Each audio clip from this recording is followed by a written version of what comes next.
Hello friends, आप सभी का स्वागत है आज की इस वीडियो क्लास में। और आज की इस वीडियो क्लास में हम लोग पढ़ने वाले हैं प्रकाश का परावर्तन एवं अपवर्तन। ये हमारा पाठ का नाम है और ये 10th क्लास साइंस का वीडियो है। ठीक है, तो इस वीडियो के अंतर्गत हम लोग पढ़ेंगे प्रकाश के परावर्तन के नियम को। ठीक है, और इस वीडियो के अंतर्गत हम लोग जानेंगे कि प्रकाश के परावर्तन के नियम क्या हैं, उसके बारे में विशेष जानकारी इस वीडियो के अंतर्गत हम लोग लेंगे। तो चलिए शुरू करते हैं अपने इस वीडियो को। और इस वीडियो के अंतर्गत हम लोग पढ़ने वाले हैं प्रकाश के परावर्तन के नियम को। ठीक है, तो चलिए सबसे पहले हम लोग जान लेते हैं कि प्रकाश का परावर्तन होता क्या है। ठीक है, तो इसकी सिंपल सी परिभाषा है कि प्रकाश के किसी वस्तु से टकराकर लौटने को प्रकाश का परावर्तन कहते हैं, रिफ्लेक्शन ऑफ लाइट कहते हैं। ठीक है, तो यहाँ पर जैसे देख लीजिए, मान लीजिए यह हमारा एक प्रकाश का किरण है और जो कि यहाँ पर जा रही है और एक वस्तु से टकरा रही है और पुनः वापस लौट जा रही है। तो इसी घटना को हम लोग क्या कहते हैं, प्रकाश का परावर्तन कहते हैं।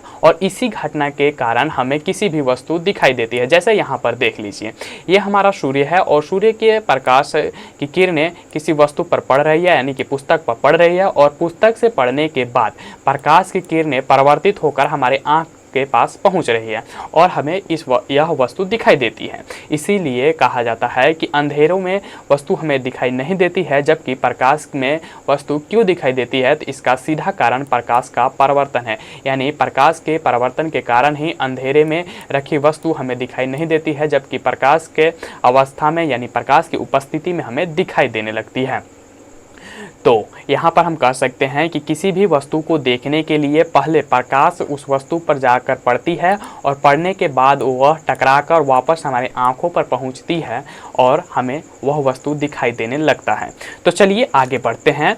अब आगे हम लोग प्रकाश के परावर्तन के नियम को समझने से पहले कुछ विशेष बिंदुओं पर चर्चा करेंगे, जिसमें से पहला बिंदु है आपतित किरण। ठीक है, आपतित किरण के बारे में पहले हम लोग जानेंगे कि क्या होता है आपतित किरण। तो कहा गया है कि किसी सतह पर पड़ने वाली, ठीक है, किरण को आपतित किरण कहते हैं। किसी भी सतह पर जब किरण आकर पड़ती है, मान लीजिए ये हमारा एक सतह है और इस पर आकर एक किरण पड़ रही है, तो यहाँ पर जो किरण आ रही है उसे ही हम लोग क्या कहेंगे, आपतित किरण कहेंगे। जैसे यहाँ पर देख लीजिए, दिखाया गया है चित्र में कि यह किरण आ रही है और हमारे इस सतह पर आकर पड़ रही है। तो ठीक है, तो इस सतह पर आकर पड़ रही है तो इसे हम लोग कहेंगे आपतित किरण। ठीक है, क्या कहेंगे, आपतित किरण। ठीक है, चलिए आगे बढ़ते हैं और उसके बाद हम लोग जानेंगे आपतन बिंदु के बारे में।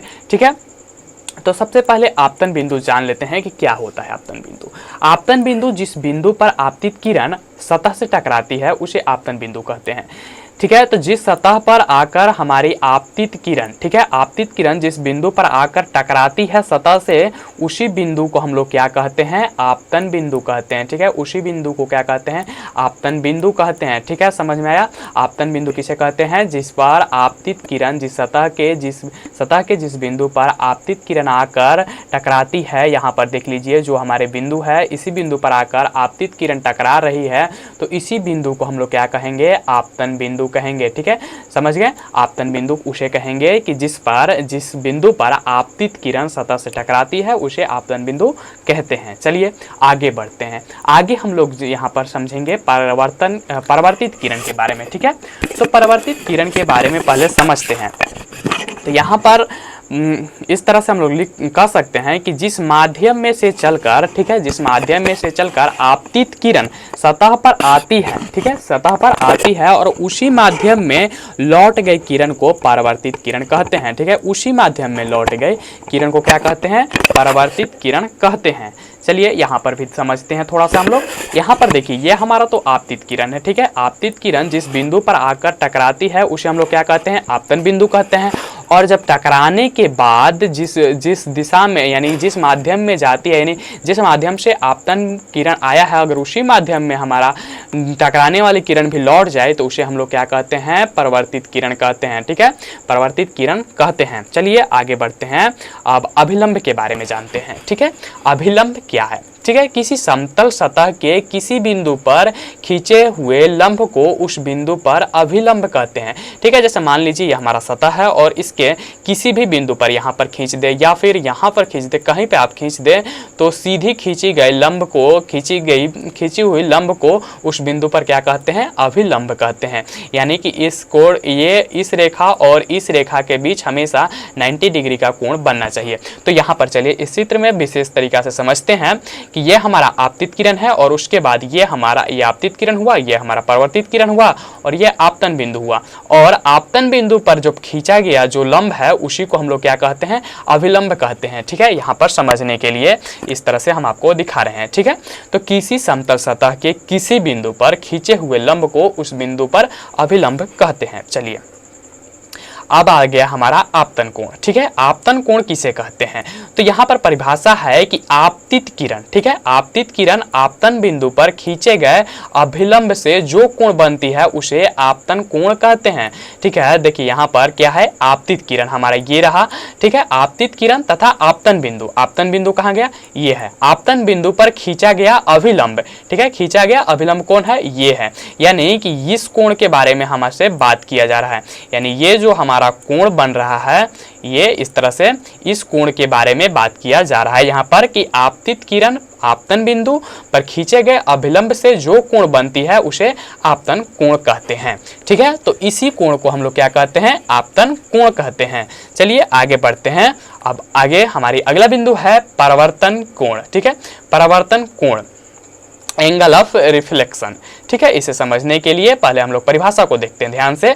यहाँ पर कहा गया है कि परावर्तित किरण, उस टाइम कहा गया है आपतित किरण और अब बात हो रहा है किसका, परावर्तित किरण। तो यहाँ पर देखिए हमारा परावर्तित किरण ये रहा, परावर्तित किरण आपतन बिंदु पर खींचे गए अभिलंब, आपतन बिंदु ये हमारा रहा और आपतन बिंदु पर खींचा गया अभिलंब ये रहा। ठीक है, आपतन बिंदु पर खींचे गए अभिलंब से जो कोण बनती है उसे परावर्तन कोण कहते हैं। यानी कि इस कोण के बारे में बात किया जा रहा है। इस कोण को क्या कहते हैं हम लोग, इस कोण को कहते हैं हम लोग परावर्तन कोण। ठीक है, रिफ्लेक्शन, एंगल ऑफ रिफ्लेक्शन।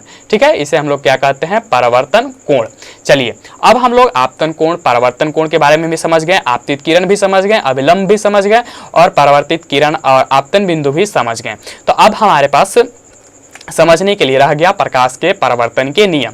तो प्रकाश के परावर्तन के निम्नलिखित दो नियम हैं। ठीक है, क्या है, प्रकाश के जो परावर्तन के नियम है वह दो नियम है, दो भागों में इस नियम को दिया गया है।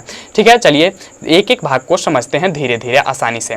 पहले यहाँ पर कहा गया है कि आपतित किरण, परावर्तित किरण तथा आपतन बिंदु पर खींचा गया अभिलंब तीनों एक ही समतल में होते हैं। ठीक है, और दूसरा कहा गया है कि आपतन कोण परावर्तन कोण के बराबर होता है। आप इसे ऊपर नीचे भी बोल सकते हैं, लेकिन हमेशा क्रमशः में बोलने की कोशिश करें, लिखने की कोशिश करें। पहले इसे एक नंबर पर इसे लिखें और दूसरे नंबर पर इसे ही लिखें।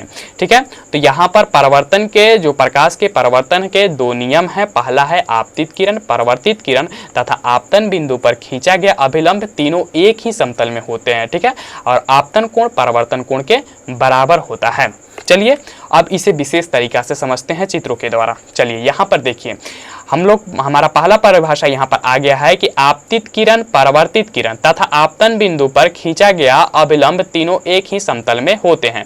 तो यहाँ पर देखिए आपतित किरण, अभिलंब और परावर्तित किरण ये तीनों एक ही समतल पर हैं। यहाँ पर देखिए तीनों एक ही समतल पर हैं।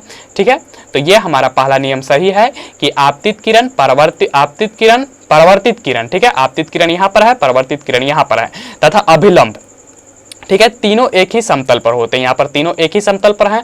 अब यहाँ पर कहा गया है कि आपतन कोण बराबर होता है परावर्तन कोण। ठीक है, एक नियम ये है कि इस कोण और ये कोण, ठीक है, दो कोण बन रही है यहाँ पर, आपतित किरण, अभिलंब, आपतित किरण और अभिलंब। ठीक है, आपतित किरण आपतन बिंदु और अभिलंब से एक कोण बनता है और दूसरा बनता है परावर्तित किरण आपतन बिंदु और अभिलंब पर दूसरा कोण बनता है। यानी कि कोण I बराबर कोण R हमेशा होगा। ठीक है, यानी परावर्तित कोण जो परावर्तन कोण होगा और जो आपतन कोण होगा, आपतन कोण और परावर्तन कोण, ठीक है, ये दोनों हमेशा बराबर होंगे। ठीक है, यानी ये कोण और ये कोण बराबर होंगे। तो उम्मीद है आपको समझ में आया होगा प्रकाश का परावर्तन। ठीक है, परावर्तन के नियम को आप भली भांति समझ गए होंगे। यदि कोई भी दिक्कत हो तो नीचे कमेंट बॉक्स में ज़रूर लिखिए और हमारे चैनल को ज़रूर सब्सक्राइब कर लीजिए। मिलते हैं अगले वीडियो में अगले टॉपिक के साथ, तब तक बने रहिए हमारे साथ। अभी तक आपने हमारे चैनल को सब्सक्राइब नहीं किया है तो नीचे जो रेड वाले बटन है उसको क्लिक कीजिए और सब्सक्राइब कर लीजिए, बेल आइकन को भी दबा दीजिए ताकि नए वीडियो की जानकारी आपको सबसे पहले मिल जाए। ठीक है, मिलते हैं अगले वीडियो में।